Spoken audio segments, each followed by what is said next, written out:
अथ चैनं नित्यजातं नित्यं वा मन्यसे मृतं तथापि त्वं महाबाहो नैवं शोचितुमर्हसि।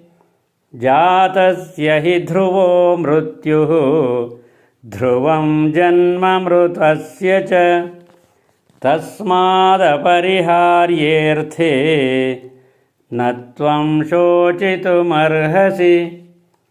अव्यक्तादीनि भूतानि व्यक्तमध्यानि भारत अव्यक्तनिधनान्येव तत्र का परिदेवना।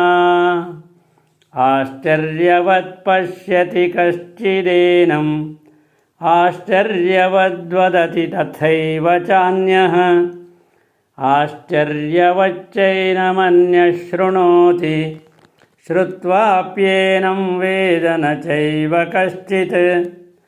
देही नित्यमवध्योऽयं देहे सर्वस्य भारत तस्मात् सर्वाणि भूतानि न त्वं शोचितुमर्हसि।